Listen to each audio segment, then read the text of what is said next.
राजस्थान के कोटा की चंबल नदी की सहायक नदी चंद्रलोई में हजारों की तादाद में मगरमच्छ है और मानसून सत्र के दौरान बारिश से जो मूसलाधार बारिश होती है, नदी उफान पर आती है तो किसान जो है वो संकट में आ जाती है, उनकी फसलें संकट में आ जाती है क्योंकि ये चंद्रलोई जो नदी है इसका पानी जैसे ही ऊपर आता है तो मगरमच्छ खेतों की तरफ बढ़ते हैं क्योंकि नदी में कुछ नहीं है, केमिकल युक्त पानी जो फैक्ट्रियों से आता है कोटा इंडस्ट्रियल एरिया की, उससे पानी दूषित हो चला है और मछलियों की संख्या काफ़ी कम है। ऐसे में जो हजारों की तादाद में इसमें चंबल की जो सहायक नदी चंद्रलोई उसमें जो मगरमच्छ रहते हैं उनके लिए भोजन का कुछ नहीं उन्हें मिलता है तो वो खेतों की तरफ बढ़ते हैं और जो मवेशी आवारा मवेशी या खेतों के पालतू मवेशी होते हैं जो डॉग स्ट्रीट डॉग होते हैं उनका वो शिकार करते हैं और कभी कभी इंसान भी उनकी चपेट में आ जाता है। इस तरह की घटनाएं पहले हो चुकी है। तो मानसून के सत्र में जिस तरह से खेतों में जो किसान भाई हैं वो जो खेतों में अपनी फसल देखने या मवेशियों को देखने के लिए संभालने के लिए आप पहुंचते हैं तो इस तरह से हाथ में डंडा लठ लेकर वो पहुंचते हैं ताकि अगर मगरमच्छ आसपास हो तो वो डंडा फटकार कर मगरमच्छ को भगा सके। इस तरह की दशा के बीच में जहाँ पर ये कोटा जिले का अर्जुनपुरा गांव है, नगर निगम क्षेत्र में आ चुका है, लेकिन खेतों में फसले हैं, लेकिन डर जो है वो मगरमच्छ का टेरर यहाँ पर बना हुआ है। किसानों से बात करेंगे किस तरह का डर है और क्या समाधान हो सकता है क्योंकि सालों से ये समस्या बनी हुई है। जी जयप्रकाश जी, किस तरह का डर है मगरमच्छ का और कितना बड़ा आतंक रहता है, कितना बड़ा नुकसान किसानों को झेलना पड़ रहा है इनकी वजह से? सर, इनकी वजह से नुकसान तो बहुत ज़्यादा है, जान का है, माल का है। आर्थिक स्थिति किसानों की दिन ब दिन, जिनके छोटे छोटे टुकड़े हो गए ज़मीनों के, तो किसी के हिस्से में नदी के पास आ गई, किसी के हिस्से में उधर आ गई, तो जिसके हिस्से में नदी के पास ज़मीन आई है। पर छोटा गांव है तो यहाँ पे मेन एरिया सब्जी का है, तो सब्जी कर नहीं पा रहा हो। तो इसमें क्या, जैसे बरसात होगी तो ये इसकी जो साइड छोटे छोटे नाले हैं, ये मगर उधर रुक लेते हैं अपना, तो उसमें निकल के गांव की तरफ निकल जाते हैं। फालतू जो जानवर है हमारे, रात में उसमें अटैक, कभी कभी दिन में अटैक कर देते हैं। आदमी दिन में यहाँ पे नहाने धोने नहीं आता। पहले जो किसी की मृत्यु हो जाती थी तो सामूहिक लेडीज और जेंट्स यही नहाते थे। तो पिछले 15 कई बार घटनाएं हो चुकी, इंसान को भी ले जा चुके हैं मगरमच्छ, जानवर भी कई बार शिकार हुए हैं। क्या समाधान क्षेत्रीय जनप्रतिनिधि कर पाते हैं सरकार की तरफ से, प्रशासन की तरफ से? एक तो इसके समकक्ष दीवार बने दी जाए, पहला तो ये है तत्काल पे। दूसरा, जो औद्योगिक क्षेत्र के जो जितना केमिकल नदी में डल रहा है उसको मतलब ट्रीटमेंट करके और इसमें डाला जाए।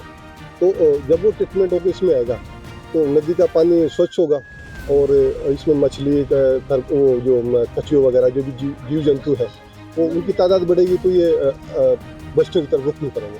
अभी तो पानी मटमिला हो रहा है, नहीं तो आप गिन नहीं पाते कितने मगरमच्छ हैं। अभी सर्दियों में दिखते हैं, सर्दियों में ज़्यादा दिखते हैं और पानी जैसे साफ होगा ना तो बड़ी तादाद में आप गिनते आपकी उंगलियों में कि कितने हैं आप। तो समाधान एक ही दीवार हो जाए? इसका समाधान दो ही है, सुरक्षा दीवार और ट्रीटमेंट, इसको पानी को ट्रीटमेंट करके डाला जाए। बाबा, कितना बड़ा मगरमच्छ देखते होंगे जो आपके जब बच्चे टाइप उम्र में होंगे और अब इस उम्र में आ गए आप, तो पहले मगरमच्छ थे इसमें? पहले मगरमच्छ को देखे मगरमच्छ अन्ना आते थे आर पार में करता है, खड़ जाओ था डरने लगे थे। तो कब से आने लगे मगरमच्छ? 15-20 साल हो गए, एक आदमी पकड़े थे ना आए, पकड़ ले। और भी किसान भाई हैं, उनसे बात करेंगे। जी, किस तरह का खौफ में आप लोग खेती किसानी करते हो आप लोग? इसके डर की वजह से यहाँ पे आते हैं तो मतलब पहले तो इसको देखते हैं भाई कहाँ पर पड़ा है, कहाँ नहीं पड़ा है, उसको आगे आगे देखते फिर लट घुमाना पड़ता है, ये उसको थोड़ा ये देखना पड़ता है, पटाखे चलाने पड़ते हैं।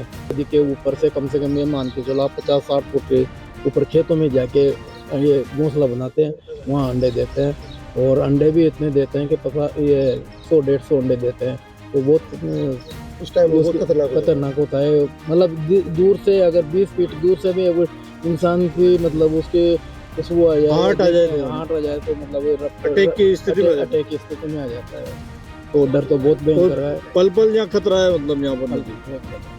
तो सरकार से अब क्या डिमांड है आप लोगों की? सरकार की ये कि जैसे सुरक्षा दीवार बन जाए और जाली वगैरह को ये हो जाए तो अच्छा समाधान हो जाए। तो ये बंजर भूमि जो है वैसे ही पड़ी है, जमीनों की तो वैसे ही कमी आती जा रही है और वह भी अभी जो है वो भी बंजर होती जा रही है, तो फिर कमा के किसमें खाएंगे?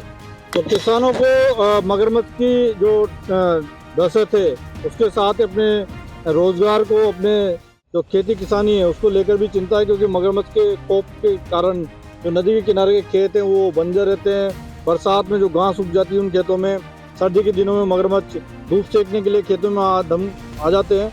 तो इनका जो खेती किसानी का काम है वो चौपट होता जा रहा है। हजारों बीघा जमीन जो है नदी के किनारे, चंदलोई नदी के किनारे की दोनों पार्ट है वो बिल्कुल खाली पड़ी रहती है। तो बड़ा रोजगार का संकट भी, आर्थिक नुकसान किसानों को झेलना पड़ रहा है, जान माल का खतरा दोनों यहाँ पर बने हुए हैं। सरकार से इन किसानों की यही मांग है कि नदी के किनारे दोनों तरफ सुरक्षा दीवार बना दी जाए या चेन पेंसिलिंग कर दी जाए, ताकि मगरमच्छ जो है वो खेतों की तरफ रुख ना करे।